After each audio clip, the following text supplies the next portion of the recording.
Hello, right, I'm in the main Hepworth refractory site in the Loxley Valley. This is the site that's closest to the water treatment works. So the River Loxley is there. The site carries on across the river and further down to Rowell, not far from Rowell Lane. But I just wanted to do a quick walk through.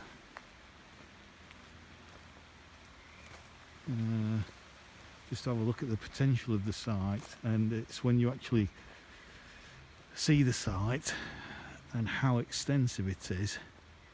And there in the distance, if I can just zoom in, there you can see the water treatment works. But this is a huge site. What an absolute waste it would be to cram, a load of housing on this site. Just, your typical bog standard barrack box type housing, or worse still, some of the prefabricated crap that they're building around the Kelham Island area at the moment.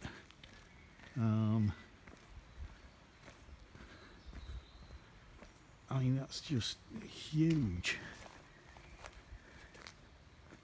The potential for a wildlife site, for a animal sanctuary, tropical butterfly house,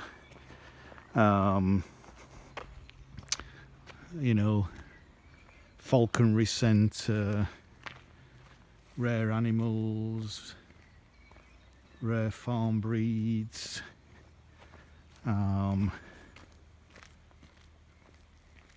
The potential, the space, the size of it is just fantastic. And there is so much, especially down towards the river there, that you could take away a lot of that concrete, and again you can create a whole environment there, a whole kind of floodplain environment for the river to flood into, helping to protect this site.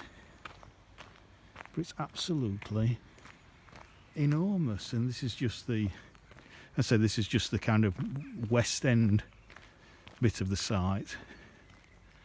Let's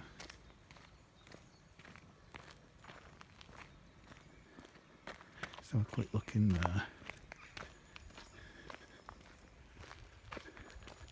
So once these sheds are gone and this whole area is opened up, I don't really want to go inside, but obviously the kids have been scrolling graffiti, but look at the size of that.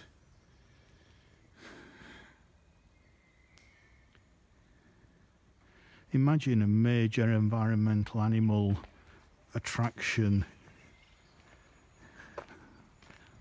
on this kind of scale. This is potentially, I'm beginning to think bigger than what I was thinking before. Before I was just thinking, the tropical butterfly house at Anston in Rotherham, but I am beginning to think along the lines of Yorkshire Wildlife Park. Obviously it's not that big because that's huge, but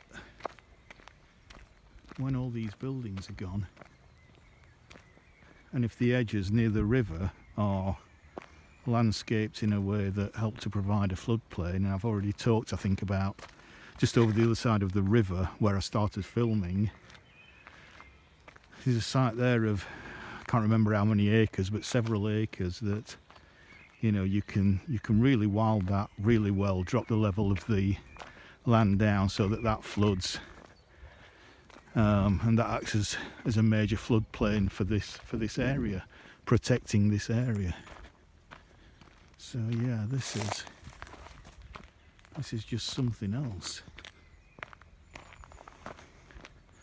Maybe you don't get it, I don't know, maybe you're not going to see what I'm seeing here.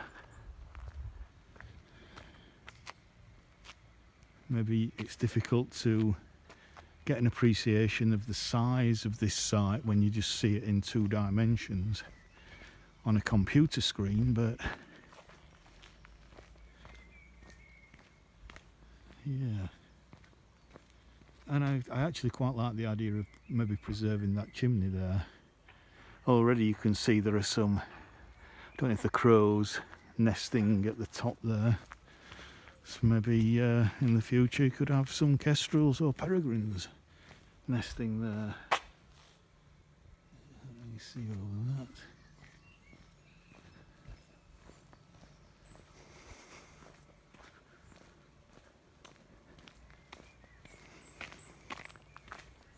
So yeah, this could be something major for this whole region, not just the city.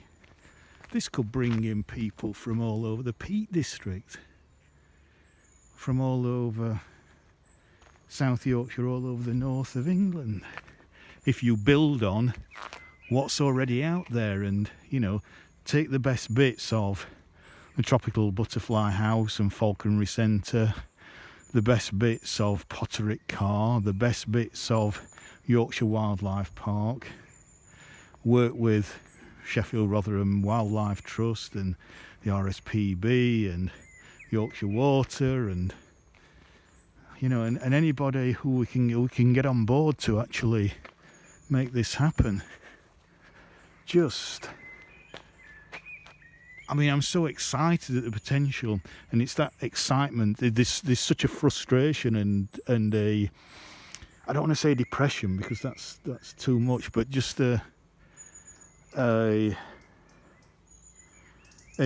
huge feeling, a huge, almost sickly feeling of a major potential like this not being realised because one property developer wants to make a lot of money, and you know, to allow 300 bog standard homes simply to be plonked on this site.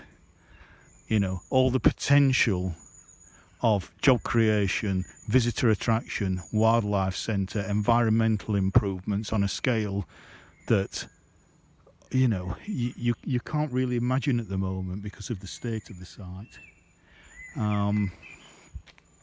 It's so frustrating when people's priorities are just, let's just, you know, I'm not for stopping people making money. I am, you know, I wouldn't call myself an out-and-out capitalist, but I do agree with people being able to make money and make a profit. But you can't just have that as a blanket ideal for every situation. Otherwise you end up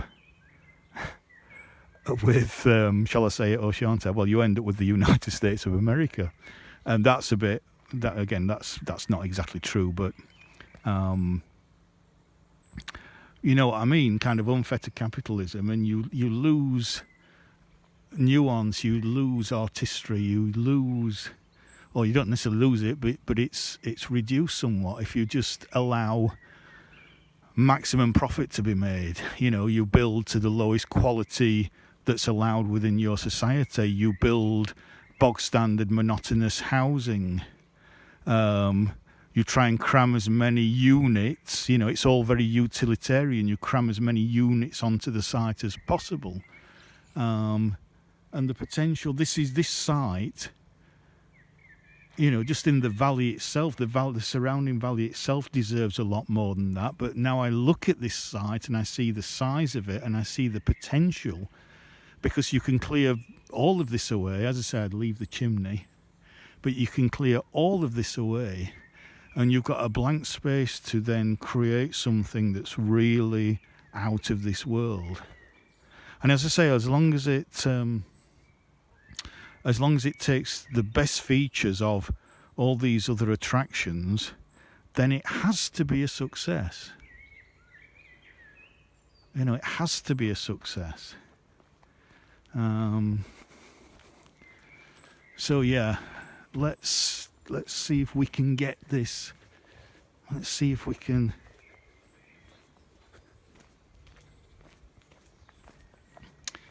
get this site really developed well as a visitor attraction.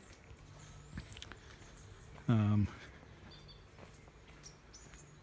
I'm just coming back to the bridge, going over the river now, and we're 10 minutes in, so